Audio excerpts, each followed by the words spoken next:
A paz do Senhor, igreja. Eu recebi o convite para ministrar hoje e eu me sinto muito honrada, né, de quando eu venho ministrar aqui, gente, na nossa casa, né, na minha casa, aqui na minha igreja. E ontem eu estava dando uma palavra e eu fui convidada a trazer a mesma palavra, mas eu acho que o Senhor tem algo diferente para falar. E quando eu estava meditando sobre a palavra, o Senhor falou muito forte ao meu coração sobre duas pessoas da Bíblia, Timóteo e Jeremias. Timóteo, ele era um jovem quando ele conheceu a Cristo, né? Todo mundo sabe quem é Timóteo, todo mundo já ouviu, que se tem algum tempo dentro da igreja sabe quem é Timóteo. E Timóteo foi um jovem que impactou muito a nossa vida, porque se nós estamos aqui dentro de uma igreja, é porque pessoas foram levantadas naquela época que a igreja permanecesse de pé. Timóteo foi uma dessas pessoas. E a primeira vez que Timóteo aparece na palavra é em Atos 16. Lá no versículo 1, quando Paulo e Silas vão a Listra pregar o evangelho, e lá está Timóteo no meio da multidão. E a Bíblia fala que Timóteo era um jovem que tinha uma mãe judia e uma avó judia, e ambas eram convertidas, mas seu pai era grego. Então ele não tinha a origem perfeita, mas ele tinha o Espírito Santo. E Paulo vê Timóteo de longe, e eu creio o Espírito Santo deve ter direcionado ele a visualizar aquele jovem. E ele fala, esse rapaz, eu vejo um potencial nele para que ele possa ser usado. Então Paulo vê Timóteo e quer levar eles nas viagens missionárias. E essas viagens foram um período muito importante para a vida de Timóteo, para a nossa vida, foi discipulado. Só que Paulo, antes de chamar Timóteo, ele vai atrás para saber quem Timóteo era. E o que me chama a atenção é que em Atos 16, no versículo 2, ele fala: todas as pessoas de Listra e Icônio davam bom testemunho sobre Timóteo. Paulo, então, vai atrás saber quem é Timóteo, e as pessoas tinham um bom testemunho dele. Imagina se Timóteo se destaca numa multidão. Paulo vai querer levar ele para uma viagem missionária, fazer dele um grande pastor. Só que quando ele pergunta para as pessoas quem Timóteo é, as pessoas falam: Paulo é só de fachada. É só de fachada, Paulo. Está aí sentado no culto te ouvindo pregar, mas quando sai daí você não sabe como que é. Esse é o primeiro momento, já que a gente já percebe como nós precisamos realmente testemunhar daquilo que nós vivemos. As pessoas precisam ver o que a gente crê. As pessoas precisam notar que nós somos diferentes. A gente precisa externalizar aquilo que nós pregamos. Se naquele momento Paulo tivesse ouvido, Timóteo não é assim de verdade, Paulo é só fachada, ele teria dado as costas. E uma grande parte desse Novo Testamento teria sido diferente. Porque aquele jovem não teria sido convidado, não teria recebido aquele convite.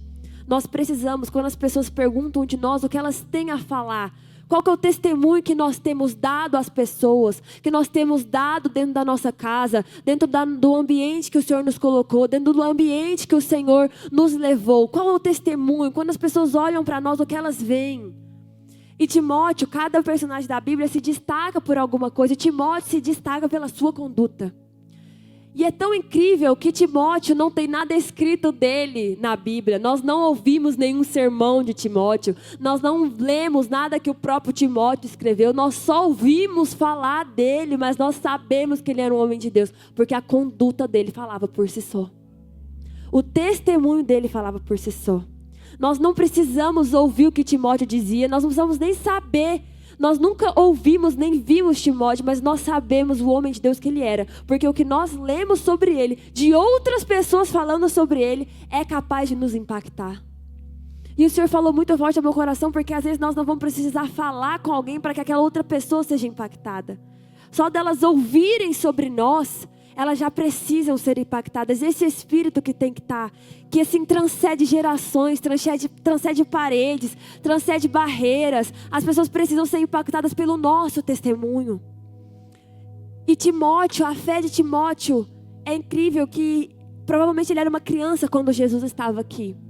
E ele é um homem cheio de Deus, foi um homem cheio de Deus, e ele não chegou a se converter porque viu Cristo.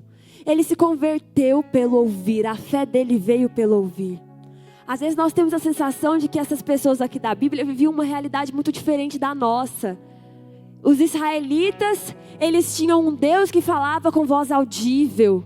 Os personagens do Novo Testamento, meu Deus, Jesus andava com eles. Mas Timóteo, a partir daquela geração, o próprio Paulo, eles não creram porque eles viram Jesus. Eles creram como nós, pelo ouvir. Pelo ouvir. Então eles são base para nós sobre o comportamento de um cristão. E Timóteo se destacou pela sua conduta. E Paulo sempre, todos os capítulos você acha pelo menos um versículo onde Paulo exorta Timóteo para a sua conduta. Ele fala: Timóteo, seu ministério não pode cair em descrédito. Não pode cair em descrédito. O que você tem feito? Como as pessoas têm te visto? Cuidado, Timóteo. A famosa frase: eles podem, você não, Timóteo. E um versículo chama muito a minha atenção. Em 1 Timóteo, capítulo 4, o versículo 15 e o 16. Paulo vai discipular Timóteo. E ele envia Timóteo à igreja de Éfeso, que estava conturbada, deturpando o evangelho de Cristo. Estava completamente fora do que o Senhor queria. E ele já começa assim: Timóteo, ordene e ensine a esse povo. Ninguém te despreze pelo fato de você ser jovem, porque o espírito que o mais velho homem ensina e frutifica é o mesmo espírito que está em você. Não é você, é o Senhor, o espírito que está em você que vai fazer. Então ninguém te despreze, só vai. Só que aí ele começa os conselhos e ele fala. Ele começa a dizer: não negligencie o dom que você recebeu, não negligencie o dom que o Senhor ministrou sobre você, não negligencie nada que você tem recebido. E aí no versículo 15 ele fala: seja diligente nestas coisas, dedique-se inteiramente a elas, para que todos vejam o seu progresso. O que aqui está dizendo? Seja diligente, significa tenha empenho, dedicação. Se dedique ao Senhor. Se dedique ao Senhor. Dedique-se inteiramente nessas coisas, inteiramente, com corpo, alma e espírito em todo o tempo, não de forma secundária, não de forma terciária, não de forma quaternária, inteiramente como sua prioridade. Ele diz: Timóteo, é inteiramente que você precisa se dedicar na obra, é inteiramente que você precisa se dedicar nas coisas do Senhor, é inteiramente. O Senhor não vai receber uma oferta e um sacrifício pela metade, não é isso que Ele pediu, Ele quer inteiramente. E às vezes nós falhamos nisso. Nós falhamos nisso. Quantos de nós não tem se dedicado inteiramente porque colocamos outras coisas acima do lugar que o Senhor deveria ocupar? Quantas vezes nós colocamos até mesmo o nosso próprio orgulho acima do que o Senhor deveria ocupar? Existe dentro de nós, em muitos cristãos, aquela falsa santidade. Nossa, eu sou uma pessoa boa. Você é, amém, mas o seu padrão não é o mesmo de Deus. Se você fosse bom, Jesus não precisava ter morrido por você. Nós precisamos reconhecer o lugar que a gente ocupa e o lugar que Deus precisa ocupar na nossa vida. Por isso, Timóteo, Paulo dizia: Timóteo, é inteiramente, é o tempo todo, é sempre, com todo o seu ser, dedique-se ao Senhor. E aqui ele vai dizer no versículo 16: atente bem para a sua própria vida e para o ensino, para a doutrina, para a palavra. Nós negligenciamos isso aqui. Nós negligenciamos. Muitas vezes a gente simplesmente exige coisa de Deus, sendo que quando Deus pede, nós não fazemos. Nós exigimos de Deus respostas, exigimos bênçãos, exigimos que Ele faça, exigimos até estar cheios dEle. Senhor, eu quero estar cheia. Mas aí Ele pede para você abrir a Bíblia e meditar dia e noite e você não abre. E ainda reclama que Deus está em silêncio. Como Deus vai falar se a forma que Ele tem para falar com você negligencia? Nós exigimos coisas de Deus, sendo o que Ele pede nós não fazemos. E quando fazemos, sobe aquele orgulho. Uau, eu sou muito massa. Não é, você sempre precisa de Deus. E ele fala, Paulo vai dizer: Timóteo, se dedique-se inteiramente, se dedique com corpo e alma, não negligencie, para que todos vejam o seu progresso. Tem uma passagem em Jeremias que chama muito a minha atenção, muito mesmo. Jeremias, ele foi muito jovem quando ele foi chamado para profetizar. E a nação de Judá estava terrível, estava perdida. Estava o mundo perverso, aquela nação. E cheia de idolatria e pecado. Cheia de idolatria. E Jeremias, o Senhor colocou um espírito muito forte dentro de Jeremias. E Jeremias, ele vai dizer lá no capítulo 2, ele vai falar: eu nunca vi isso na minha vida. Vejam se algum dia isso já aconteceu. Me respondam se já tiver acontecido. Me falem se eu tiver errado. Acaso alguma nação já trocou os seus deuses? Acaso essas nações aqui idólatras que estão à nossa volta, esse povo que adora deuses que nem respondem eles, por um acaso eles trocam aqueles deuses que nem respondem eles? Então por que vocês estão trocando o seu Deus que é verdadeiro? Ele diz: como? Eu nunca vi isso acontecer. Essas nações que adoram deuses que nem respondem, que nem são reais, eles louvam os seus deuses dia e noite. E vocês que têm um Deus real, que livra vocês, negligenciam e trocam ele por coisas inúteis. E ele vai dizer: às vezes as pessoas lá fora, hoje em dia, também têm deuses. Elas servem aos manjares que levam elas ao inferno, muito mais fiéis, muitas vezes, do que nós ao nosso Deus, que nos salva, liberta e cura. As pessoas lá fora, quando elas pisam lá fora, é muito mais fácil ser de lá. E eles são mais fiéis àquele mundo que leva eles para um inferno, do que nós ao nosso Deus, que nos leva para o céu.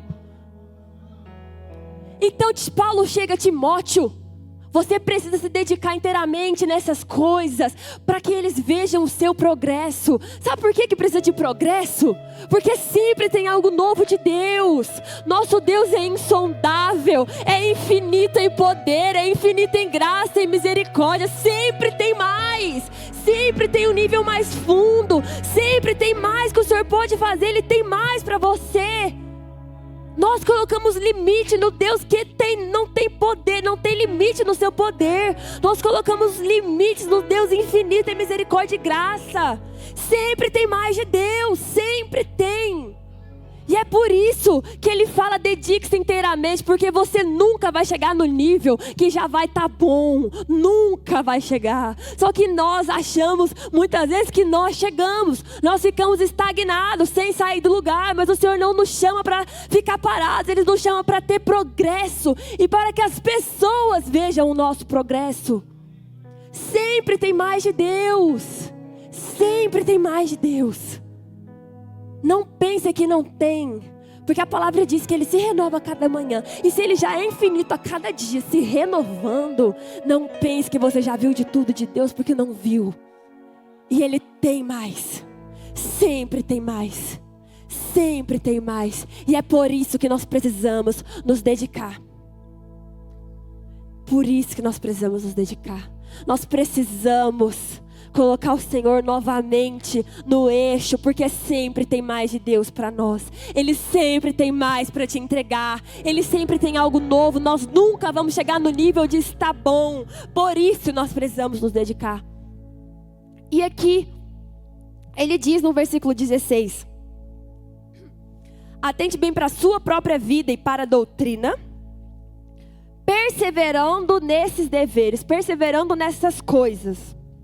Pois, agindo assim, você salvará tanto a você mesmo, como aqueles que te ouvem. Por que as pessoas precisam ver o nosso progresso? Porque é assim que elas serão salvas. Nós não sabemos o que impacta a vida de alguém ou não. Nós não sabemos. Nós não fazemos ideia, na verdade. Não fazemos ideia. Esses dias para trás eu tenho perguntado para Deus: O Senhor me confiou algo e eu achava que não estava tendo efeito. Quando de repente eu comecei a questionar o Senhor, Ele começou a me mostrar que tinha muita coisa que eu não sabia que Ele estava fazendo atrás de mim, sem eu saber. Nós não sabemos o que impacta a vida de alguém ou não. Por isso que nós precisamos progredir, porque as pessoas precisam ser abençoadas por nós. Se as pessoas olham para nós, obrigada, mãe.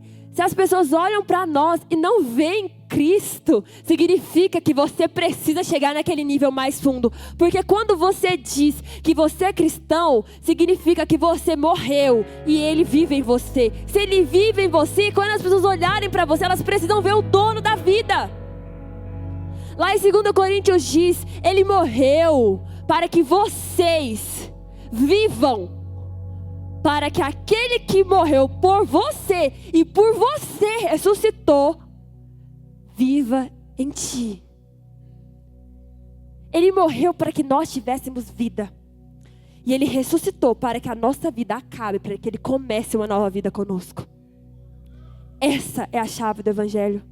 Ele pede uma morte diária para que Ele viva cada dia mais em nós. Se as pessoas olham para nós e vê mais de nós do que de Deus, está errado. Está errado, elas precisam olhar para nós e admirar quem nós somos em Cristo. Elas precisam olhar para nós e ver a face do Salvador. Porque se a vida não é minha mais, se agora eu sou uma nova criatura em Deus, se agora eu nasci de novo em Cristo, eles precisam ver o novo dono da vida. E é por isso que nós precisamos dia e noite se dedicar nisso aqui, porque sempre tem um nível mais profundo. Sempre tem um nível mais profundo. Sempre tem. E eu tenho refletido muito o que nós temos feito com a verdade que chega aos nossos ouvidos. Às vezes nós somos exortados, às vezes dentro do culto nós louvamos, mas quando nós saímos nós nos tornamos cristãos omissos. Nos tornamos cristãos que não têm frutos. Não tem frutos. Todos nós iremos prestar contas com Deus. O Senhor vai perguntar: o que você fez com o dom que eu te dei? Senhor, mas eu nem sabia que tinha dom. Pois é, você estava lá nessa terra para descobrir. Se você chegou até aqui sem descobrir, é porque você não me ouviu direito. Porque você estava lá para descobrir e realizar. Como as pessoas estão conhecendo Cristo através de nós? Como elas estão? Como? Será que as pessoas que estão dentro da nossa casa conseguem ver Cristo em nós? Será que as pessoas que convivem conosco todos os dias conseguem nos admirar pela pessoa que nós somos em Cristo? Será que as pessoas que vivem conosco conseguem olhar para nós e falar: nossa, eu quero ser como aquele homem, como aquela mulher, eu quero ser cheio de Deus como ela. Eu admiro aquela pessoa porque ela tem Cristo. Será que as pessoas que vivem conosco, porque é muito fácil uma pessoa que não te conhece elogiar você, mas será que as pessoas que convivem conosco, elas realmente nos admiram e veem Cristo em nós? Porque essas pessoas que estão ao nosso lado é o nosso ministério. E todos nós temos um ministério. É por isso que nós não podemos parar. Sempre tem mais. E Jeremias recebeu esse chamado. E Jeremias recebeu um chamado muito pesado. Tão pesado que ele é conhecido como profeta chorão, né? E tanto que o capítulo 16, o título é A Vida Solitária de Jeremias. Porque o Senhor não deixou ele nem casar. Falou: Jeremias, não se case. Não tenha filhos, porque aqui é imundo. Esse lugar é imundo. Não coloque filhos que sejam para mim nesse lugar. Então Jeremias era sozinho. E um dia, Jeremias profetiza. Uma coisa que o povo não quer ouvir. O mundo não quer ouvir a verdade que está em nós. As pessoas não querem abrir mão do que nós abrimos. Porque o que habita em nós não habita lá. É por isso que nós precisamos mostrar progresso. Para que elas queiram o nosso Deus. Para que elas queiram o nosso Cristo. E Jeremias estava nessa dificuldade. Porque ele começou a sofrer afronta por causa de Deus. E ele profetizava. E o povo simplesmente não queria ouvir. O povo falava de Jeremias, se levantava contra de Jeremias. Eram as autoridades contra Jeremias. Eram os reis contra Jeremias. Eram os amigos que antes de Jeremias tinham, que haviam ido embora. Estava sozinho. E um dia Jeremias fala: Senhor, Jeremias capítulo 15, ele fala: Senhor, tu me conheces. Venha ao meu auxílio, pois estou sofrendo afronta por tua causa. E ele diz: Senhor, versículo 17: jamais me sentei na companhia deles, jamais me sentei na companhia dos que se divertem, nunca festejei com eles, sentei-me sozinho, porque tua mão estava sobre mim e me encheste de indignação. O que ele está dizendo? Senhor, eu tinha tanto, o Senhor colocou tanto temor em mim, seu Espírito estava tão forte em mim, que eu não me levantava. Eu vi o povo sorrir, eu vi o povo se divertir, eu vi o povo indo para as festas, eu vi o povo se alegrando, e eu permanecia quieto, sentado, porque eu sabia que aquilo ia desagradar a ti. Eu sabia, Deus, que se eu fosse, eu ia ficar sem o Senhor. E antes o mundo, eu contra o mundo, do que eu sozinho sem ti. E Jeremias fala: Senhor, eu sempre permaneci naquele lugar que o Senhor queria. Eu nunca me levantei para ir no lugar que o Senhor não aprovava. Eles festejavam e eu ficava em casa. Eles se divertiam e eu ficava em casa. Eles conversavam e eu não participava daquela conversa, porque eu sabia que não ia me convir. E aí Jeremias fala: mas Deus, ainda está pesado o fardo. No versículo 19, no versículo 18 ele diz: por que então, Deus, eu tenho renunciado, eu tenho te obedecido, eu estou aqui profetizando porque o Senhor que mandou. O Senhor disse: você tem um ministério, vou cumprir, mas eu vou cumprir, está ruim. Eu vou cumprir, está difícil. As pessoas que eu estou profetizando nem me escutam. Eu estou aqui porque o Senhor que mandou, não é nem por minha vontade, estou aqui porque o Senhor mandou. Então por que está tão ruim assim? Por que minha dor é tão permanente? Por que não passa? Por que não cura? O Senhor está doendo e o Senhor não está fazendo nada. E Jeremias fala: por que a minha ferida é incurável? Por que tu te tornastes para mim como um riacho seco cujos mananciais falham? Na versão da Almeida atualizada é mais pesado ainda. Ele vira e fala assim: Senhor, ele diz, por que a minha dor não passa? E a minha ferida me dói e não admite cura? Serias tu para mim como um ribeiro ilusório, como águas que enganam? O Senhor que mandou fazer, mas está doendo. O Senhor que me levantou, mas o que está aqui não está sendo curado. Será que o Senhor é como um riacho que ilude? Que as águas são ilusórias, que enganam a gente? Será que realmente está valendo a pena te seguir, Jesus? Porque eu estou te obedecendo e parece que eu não estou vendo efeito, porque a dor que está aqui ainda está doendo, porque a ferida que está aqui ainda está ardendo. A minha dor não está passando, Senhor. Não está passando.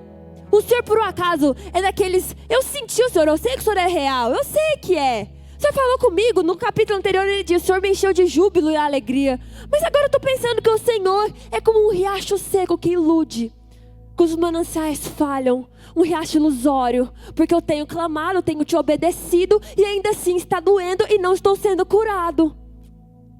Ele clama para Deus, e de repente o Senhor responde. E o Senhor diz, versículo 19: assim respondeu o Senhor: se você se arrepender, Jeremias, eu o restaurarei, para que possa me servir. O que ele está dizendo, Jeremias? Não há dor que eu não possa curar. Não há vazio que eu não possa preencher. Não há história que eu não possa entrar e mudar. Não há vida que eu não restaure. Mas se você se arrepender, porque enquanto não houver arrependimento, eu não entro em casa que já está ocupada. Eu posso te restaurar, mas a partir do momento que você se arrepende e permite que eu ocupe o lugar que outras coisas estão ocupando. Não há buraco que o Senhor não possa preencher, não há nada. Ele restaura, Ele cura, é real.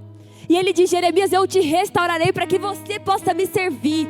Mas se você se arrepender e parar de proferir palavras que não tem a ver comigo, manancial que falha, eu que não erro, Manancial enganoso, eu que não minto. Não diga coisas de mim que não tem a ver com quem eu realmente sou. Quando você começar a abrir sua boca e falar os meus adjetivos, aí você vai ver o milagre. Porque aí eu vou entender que você está falando comigo. Enquanto você falar coisas que não tem a ver com quem eu sou, você não vai ver resultado. Me escute e escute a verdade. Aí eu entro e mudo e te curo essa dor que é incurável. Esse vazio que ninguém entra, que ninguém fecha. Aí eu começo a fazer obra. Mas você precisa se dedicar inteiramente a mim. Porque eu não divido glória, eu não divido espaço. E o Senhor tem falado muito forte comigo. Porque Satanás, ele aceita te dividir com a igreja. Mas o Senhor não aceita te dividir com Satanás. Ou você é do céu, ou você é do inferno. Com Deus não existe gente morna. Ou você é dele ou você não é. Você pode arrepiar no culto, pode chorar no culto, mas você precisa sair daqui e continuar com ele. E não há limitação para o Senhor fazer isso na sua vida. Não há. E ele fala, Jeremias, deixe esse povo voltar-se contra você. Mas não se volte para eles. Deixa o povo falar, deixa o povo se levantar, deixa as guerras surgirem, deixa o inimigo levantar, mas você permanece no mesmo lugar e em mim. Não se volte. E ele diz, eu farei de você, Jeremias, uma muralha de bronze, versículo 20, uma muralha de bronze fortificada diante deste povo. Lutarão contra você, mas não vencerão, pois eu estou contigo para resgatá-lo e salvá-lo. O Senhor está dizendo, Jeremias, eles podem lutar, eles podem se levantar, pode falar de você, as guerras podem vir, a tristeza, a depressão, a sua ansiedade, esse buraco, essa dor, essa incredulidade que você tem sentido, tudo pode se levantar, mas enquanto você me adorar, enquanto você estiver no lugar que eu ordenei para você, você será como um muro de bronze. Eles tentarão passar, mas eles não conseguirão passar, porque eu estou com você. Enquanto eu estou com você, ninguém te vence.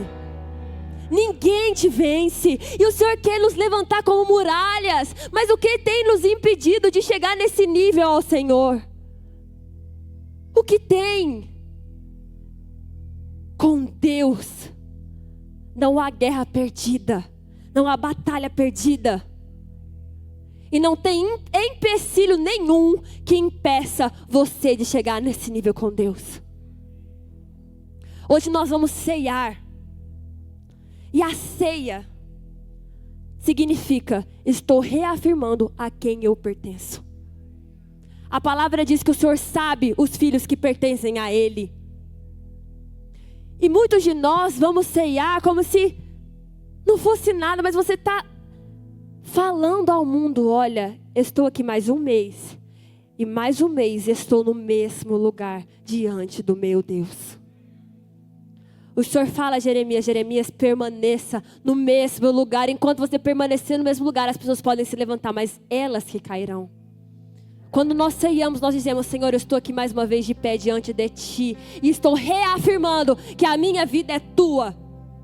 E deixa o Senhor entrar mais uma vez e mudar o que tem que ser mudado. Se existem empecilhos que te impedem de fazer isso, empecilhos que estão te impedindo de ter esse relacionamento com o Senhor, é hoje que Ele vai quebrar, porque Ele está dizendo, eu posso todas as coisas e eu restauro, Jeremias, a sua dor incurável, esse pecado incurável, essa renúncia que você não consegue fazer, essa frieza, eu faço todas as coisas e eu posso entrar e fazer diferença, mas eu dou de acordo com o que você está disposto a receber. E o convite do Senhor hoje é o quanto nós estamos dispostos a receber. Não há limites para o poder do Senhor. Ele que comanda a terra.